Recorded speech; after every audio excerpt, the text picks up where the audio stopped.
Hi viewers, అందరికీ నమస్కారం. ఫిబ్రవరి 24వ తేదీ పౌర్ణమి రోజున ఇలా చేస్తే తరతరాలకు తరగని ఐశ్వర్యం మీ సొంతమవుతుంది.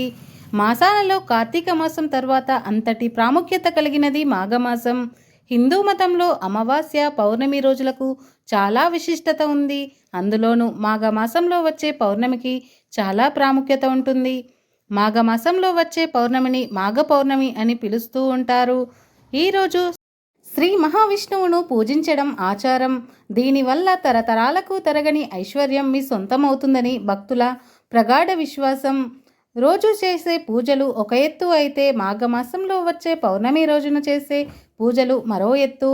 ఈ సంవత్సరం పౌర్ణమి ఎప్పుడు వచ్చింది, ఆ రోజున ఎలా పూజ చేయాలి, అలాగే ఏ పరిహారాలు పాటించాలి అనే విషయాల గురించి ఇప్పుడు మనం ఈ వీడియోలో తెలుసుకుందాం. అలాగే ఈ వీడియోని ఎక్కడా స్కిప్ చేయకుండా చివరి వరకు చూడండి.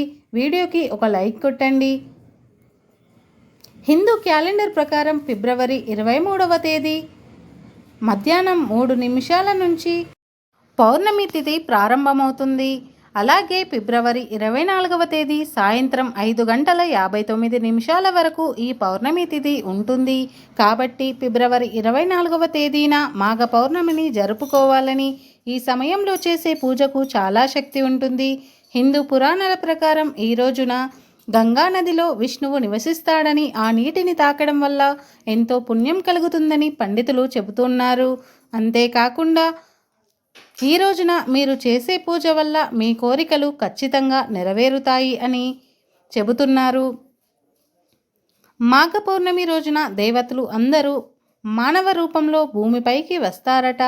మాఘ పౌర్ణమి రోజున సమస్త దేవతలు అందరూ గంగానదిలో స్నానం చేసి శ్రీ మహావిష్ణువును పూజిస్తారు. కాబట్టి మనం చేస్తున్న పాపాల నుంచి విముక్తి పొందాలంటే మాఘ పౌర్ణమి రోజున ఏదైనా నదిలో స్నానం చేస్తే పాపాలు అన్నీ వినాశనం అయ్యి స్వర్గలోక ప్రాప్తి కలుగుతుంది.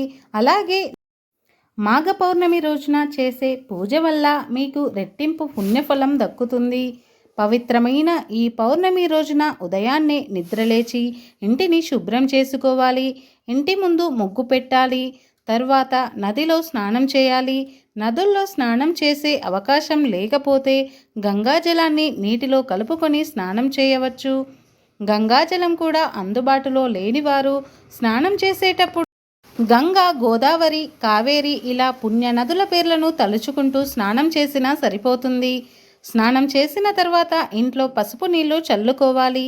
ఇలా చేయడం వల్ల ఇంట్లో ఉన్న నెగటివ్ ఎనర్జీ అంతా తొలగిపోతుంది. తరువాత స్త్రీలు పాపిట్లో కుంకుమ బొట్టు పెట్టుకొని కాళ్లకు పసుపు రాసుకొని ఇంట్లో పూజ చేసుకోవాలి. ముందుగా దేవుని పటాలను శుభ్రంగా తుడిచి గంధం రాసి కుంకుమ బొట్లు పెట్టాలి. గన్నేరు పూలతో కానీ చామంతి పూలతో కానీ దేవుని పటాలను అలంకరించుకోవాలి. తర్వాత పూజా గదిలో నువ్వుల నూనెతో దీపం వెలిగించాలి. ఈ మాఘమాసంలో నూనెతో శనివారం రోజున పౌర్ణమి వచ్చింది. శనివారం రోజు వెంకటేశ్వర స్వామికి అంకితం చేయబడింది. కాబట్టి ఈ పౌర్ణమి రోజున విష్ణు దేవునికి నువ్వుల నూనెతో దీపం వెలిగించాలి. ఈ రోజున ప్రత్యేకించి వెంకటేశ్వర స్వామికి బియ్యం పిండితో పాలు పోసి ఒక ప్రమిదను తయారు చేసి దానికి పసుపు కుంకుమతో బొట్టు పెట్టి ఆవు నెయ్యితో దీపం వెలిగించాలి. ఇలా ఈ పౌర్ణమి రోజున 2 దీపాలు వెలిగించి ఇంట్లో పూజ చేయాలి. ఈ రోజున చేసే పూజలు తులసి ఆకులు తప్పనిసరిగా ఉండాలి. లేదంటే ఆ పూజ అసంపూర్ణంగా పరిగణించబడుతుంది. ఈ రోజున ఇంట్లో పూజ చేసేటప్పుడు గాయత్రి మంత్రం లేదా ఓం నమో నారాయణాయ అనే మంత్రాన్ని 108 సార్లు జపిస్తే చాలా మంచిది. ఈ పౌర్ణమి రోజున ముఖ్యంగా విష్ణువుని, లక్ష్మీదేవిని పూజిస్తే సకల కోరికలు నెరవేరుతాయి.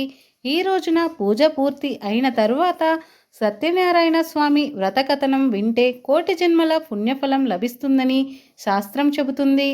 మాఘ పౌర్ణమి రోజున ఉపవాసం ఉండడం వల్ల మన కోరికలన్నీ నెరవేరుతాయి. మాఘ పౌర్ణమి రోజున బ్రహ్మ ముహూర్తంలో స్నానం చేయాలి. తరువాత సూర్య భగవానుడిని మంత్రాలను జపిస్తూ నీటితో ఆద్యాన్ని వదిలాలి. ఈ రోజున ఉపవాసం ఉండి శ్రీ మహావిష్ణువును ప్రత్యేకంగా పూజించాలి. ఇలా చేయడం వల్ల మీరు అనుకున్నది జరుగుతుంది. పౌర్ణమి రోజు పేదలకు అన్నదానం చేయడం చాలా శుభప్రదం. అలాగే పౌర్ణమి రోజున ఉదయం ఇంట్లో పూజ చేసుకొని సాయంత్రం తులసి మొక్కకి పూజ చేస్తే మీకు లక్ష్మీ కటాక్షం లభిస్తుంది. పురాణాల ప్రకారం సోమయాజులు అనే బ్రాహ్మణుడు బిచ్చం ఎత్తుకుతూ బతుకుతూ ఉండేవాడు. తనకు పిల్లలు లేరు. ఒకరోజు ఆ బ్రాహ్మణుడి భార్య బిచ్చం కోసం నగరానికి వెళ్తుంది. అప్పుడు అందరూ ఆమెను అవమానిస్తారు. ఇదంతా చూసిన ఒక ముని బ్రాహ్మణుడి భార్య దగ్గరకు వచ్చి ప్రతి పౌర్ణమి రోజున మీ ఇంట్లో ఆవు నెయ్యితో దీపం వెలిగించమని చెప్తాడు. ఈ విధంగా ప్రతి పౌర్ణమికి ఆ భార్యాభర్తలిద్దరూ దీపాన్ని వెలిగిస్తూ వచ్చారు. ఇలా 32 పౌర్ణమి రోజులు 32 దీపాలను చేరుకునే వరకు దీపాన్ని వెలిగించారు. ఆ తరువాత వారికి కుమారుడు జన్మించాడు. అలాగే వారికి ఉన్న కష్టాలు అన్నీ తొలగిపోయాయి. అప్పటి నుంచి పౌర్ణమి రోజున ఎవరైతే ఉపవాసం ఉంటారో వారికి బాధల నుంచి ఉపశమనం దక్కడమే కాకుండా తరతరాలకు తరగని ఐశ్వర్యం, అలాగే కోరిన కోరికలన్నీ నెరవేరుతాయని పండితులు చెబుతున్నారు. మాఘ పౌర్ణమి రోజు చేసే దానాల వల్ల స్వర్గలోక ప్రాప్తి కలుగుతుందని పండితులు తెలియజేస్తున్నారు. పేదవారికి సాయం అవసరం ఉన్నవారికి బ్రాహ్మణులకు తమకు తోచిన విధంగా వస్త్రదానం, అన్నదానం చేయడం వల్ల విష్ణుమూర్తి ఆశీస్సులు మీకు లభిస్తాయి. ఈ రోజున చేసే ఏ చిన్న దానమైనా కోటి రెట్ల పుణ్యఫలం లభిస్తుంది. అలాగే ఈరోజు చేసే దాన ధర్మాల వల్ల సకల దేవతల అనుగ్రహం కూడా మీకు ఖచ్చితంగా లభిస్తుంది. శని ప్రభావం ఉన్నవాళ్ళు ఈరోజు చెప్పులు దానం చేస్తే జాతకంలో ఉన్న శని దోషాలు అన్నీ తొలగిపోతాయి. కుజదోషం ఉన్నవాళ్ళు ఎరుపు రంగు వస్తువులు అలాగే వస్త్రాలు దానం చేస్తే మంచిది. రాహు కేతు దోషాలు ఉన్నవాళ్ళు తేనె, ఖర్జూరాలు దానమివ్వాలి. ఈ రోజున ఆకలితో ఉన్న పేదవారికి అన్నదానం చేస్తే విష్ణుమూర్తి అనుగ్రహంతో పాటు మీకు సిరి సంపదలు దక్కుతాయి. మాఘమాసంలో వచ్చే ఈ పౌర్ణమి రోజు పవిత్ర గంగా నదిలో స్నానం ఆచరించడం వల్ల ఎంతో పుణ్యఫలం దక్కుతుందని విశ్వసిస్తారు. స్నానం ఆచరించిన తర్వాత దానం చేయడం ప్రాముఖ్యతను సంతరించుకుంటుంది. నువ్వులు, దుప్పట్లు, చెప్పులు, గొడుగులు, బెల్లం, బట్టలు, శనగలు, ఆహారం వంటి వస్తువులను దానం చేయడం వల్ల మీకు మంచి శుభ ఫలితాలను ఇస్తుంది. అలాగే శని ఆశీస్సులు కూడా మీకు లభిస్తాయి. గోధుమలు దానం చేయడం వలన ఎంతో మంచిదని మరియు ప్రత్యేక ప్రాముఖ్యత ఉంటుందని హిందూ గ్రంథాలలో కూడా పేర్కొన్నారు. అలాగే చంద్రుడికి ఆద్యం సమర్పించడం వల్ల బాధల నుంచి విముక్తి కలిగి ప్రశాంతత లభిస్తుంది. ఫ్రెండ్స్, మా వీడియో మీకు నచ్చినట్లయితే లైక్ చేయండి, షేర్ చేయండి. అలాగే మా ఛానల్ని సబ్స్క్రైబ్ చేసి పక్కనే ఉన్న గంట సింబల్ని యాక్టివేట్ చేసుకోండి.